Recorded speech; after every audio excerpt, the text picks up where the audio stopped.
Quick and ஈஸியான ஒரு evening snack வாழைக்காய் பகோடா எப்படி செய்யறதுன்னு பார்ப்போம்.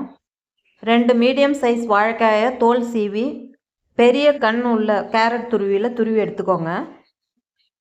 ஒரு மிக்சிங் பவுலில் 1 கப் கடலை மாவு, 1/2 கப் அரிசி மாவு, 2 டீஸ்பூன் உப்பு, 1 டீஸ்பூன் சோம்பு, 1/4 டீஸ்பூன் பெருங்காயப்பொடி, 2 டீஸ்பூன் தனி மிளகாத்தூள், 1 டேபிள் ஸ்பூன் நெய் அல்லது 2 டேபிள் ஸ்பூன் சூடான எண்ணெய் சேர்த்து நல்லா கலந்துட்டு, பொடியாக நறுக்கிய 2 பச்சை மிளகா, 2 இன்ச் இஞ்சியை பொடியாக நறுக்கியோ இல்லைன்னா தட்டியோ சேர்த்துக்கோங்க.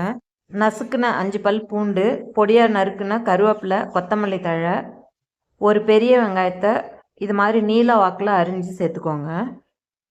துருவின வாழைக்காய் சேர்த்து அழுத்தி பிசையாமல் கலந்த மாதிரி பிசைஞ்சு எடுத்துக்கோங்க. தண்ணி எதுவும் சேர்க்க வேண்டாம். வாழைக்காய் வெங்காயத்தில் இருக்கிற தண்ணியே போதும்.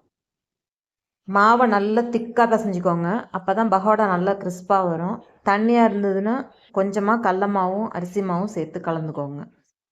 மிதமான காய்ச்சல் உள்ள எண்ணெயில் சின்ன சின்ன பகோடாவாக கிள்ளி போட்டு மிதமான காய்ச்சலில் அப்பப்போ கலந்து விட்டு பொன்னிறமாக நல்லா கிறிஸ்பானதும் எடுத்துக்கோங்க. நல்லா கிறிஸ்பியாக இருக்கிற இந்த வாழைக்காய் பகோடா செய்கிறதும் ரொம்ப ஈஸி, டேஸ்ட்டும் ரொம்ப நல்லாயிருக்கும்.